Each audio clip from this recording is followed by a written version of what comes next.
Today's number is 0. That's how much would have gotten accomplished today without a ton from friends. Not a single thing on this list moves without the people behind it. Today, I also want to talk to you about community and what it actually looks like when it shows up. Not the word, the actual thing, because today it showed up in so many forms and I want to walk you through every single one.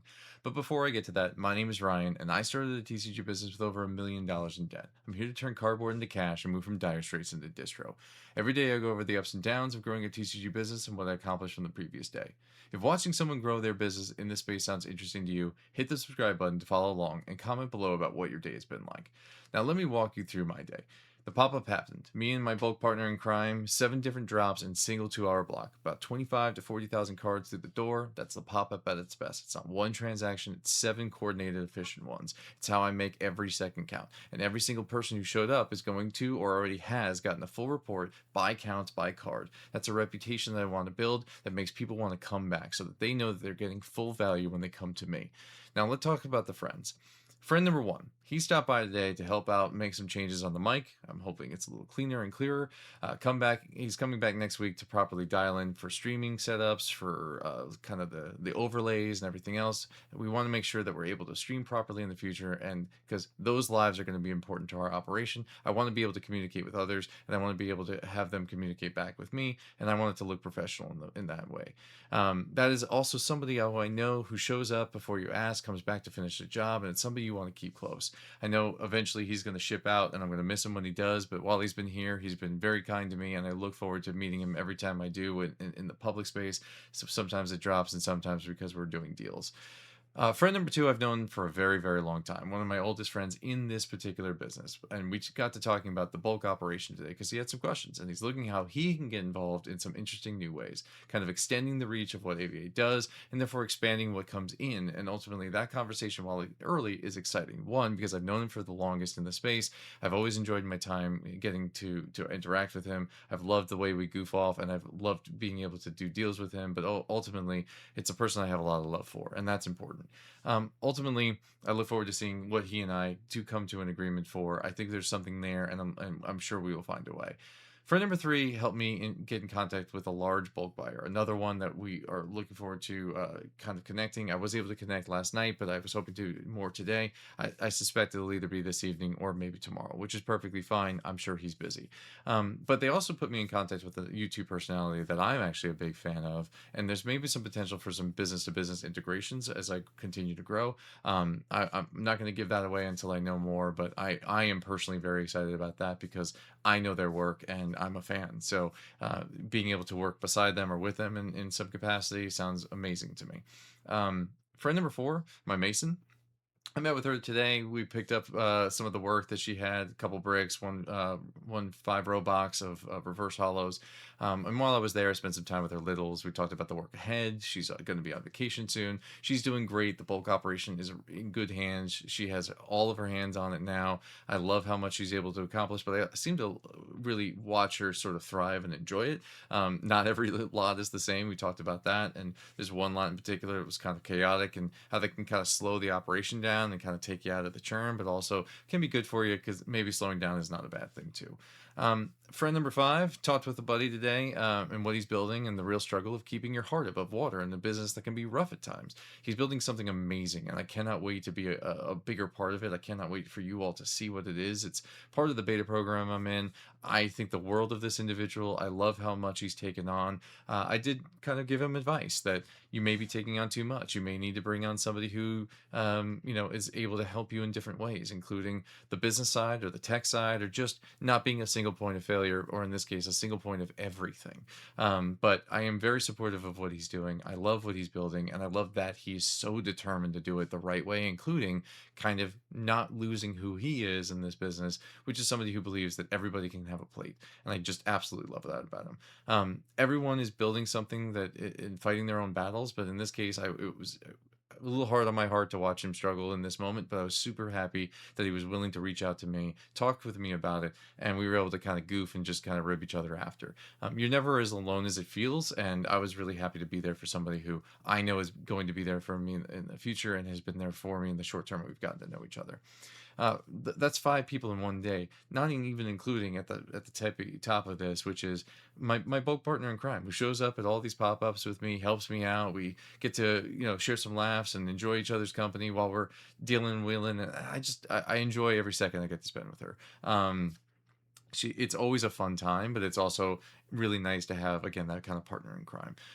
Now, every single one of these people helped move something forward today, and I wouldn't have been able to do it without them.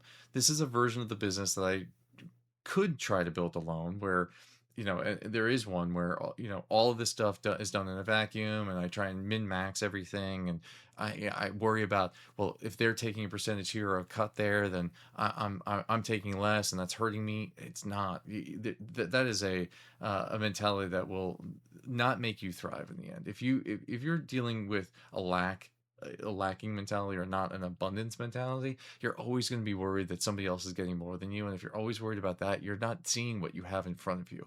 Today was the other version of that. And I know today is the kind of the version of a business that I want to keep building, where everyone, again, has a plate, everyone has an opportunity to eat, and everyone's a part of it together. Now, yesterday we did 3 things. First, yesterday we said we were going to move the pricing floors. We did. We got 5 new orders that rolled through. This is something we're going to continue to monitor as well. We want to see the velocity, but while also kind of maintaining and minimizing the physical storage requirements for this particular area in the TCG business.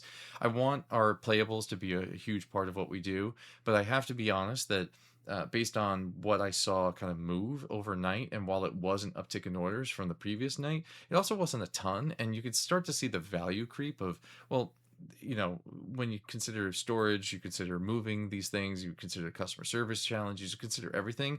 Does holding on to these SKUs make sense, or does it make more sense, even though it's less quote unquote value, to just brick them, move them, and get the velocity of cash moving forward? There's an argument to be made both ways. It's something I'm going to continue to monitor, and it may mean that in the long run, there is a world where we just further reduce the SKUs, gain more velocity through bricking, and I have to worry about less from a playable standpoint, which means there's less to do from a sifting standpoint. It sort of flows down to the full operation. Now, while I have a mason who is taking care of that, I don't want to bog them down if it turns out that we're not using all elements of the sifting process. You want to use, in this case, all elements. If you were thinking of this of deer hunter or whatever, right? I've never been one myself, but you would hope to use everything of the animal appropriately into its maximum value, and not everything means that you have to always gain the maximum value in percentage gains. It may just mean that we're going to reduce the cost of the volume of uptick of work for our mason by reducing the number of SKUs that they have to go after, and as a byproduct, it's a reduction ultimately of the number of cards in your physical inventory, but then it's less work to do whenever you're ultimately shipping out. So there's push and pull here. We're going to continue to watch it and see what pushes and pulls from a velocity of movement in terms of sales. But I do wonder if we're getting to a place of X number of SKUs are going to drop off. And even though it's pretty quickly into the business, I to do that only about 2 weeks in, I am somebody who likes to say fail fast, and you want to get through that piece of it quickly. And right now, it's possible that, I don't know, 2/3 of my current inventory I could brick, make back money, and is that maybe just more valuable at this particular time, especially with inventory management, like physical inventory management? That's a real possibility. All right. Second, I got the room in order. I know you can't necessarily see it all, and there's some stuff on the table here. What's there is pales in comparison to what this room looked like yesterday, but it was all in prep for today, and thank God we did, because what we have is a ton coming in from the pop up. Like I said, 25 to 40,000 cards. Got to make sure you have the room to bring things in and take care of that. And third, this is an underrated thing for your business. You got to get some rest. As you're running your TCG business, you must walk the fine line between doing too much and not doing enough. Make sure you recharge so you can be at your peak. The grind is daily, but don't let it keep you up all night either. Now, here's where I'm headed. Tonight, I have a call to close out an exciting partnership. That conversation has been building, and tonight, I believe we will finish it, and I'm looking forward to being able to share that with you, hopefully tomorrow, if not the day after. I'm also closing in on another bulk buyer relationship I mentioned. I'm genuinely looking forward to being able to do that with them. More liquidity options means more flexibility in how I can operate, and it means that I'm not beholden to just one individual or one company, and it allows me to continue to build my business with some fidelity, knowing that I always have the option of exit liquidity so that I can continue to move the way I have been moving the last 6 months. Now, Saturday, we'll launch plans for the eBay store and the personal site, which will go public at a future date, but we'll make the announcement on Saturday. And we'll continue to build forward towards that as we always will. Now, I always want to end with, as always, be good or be good at it, and I'll see you next time.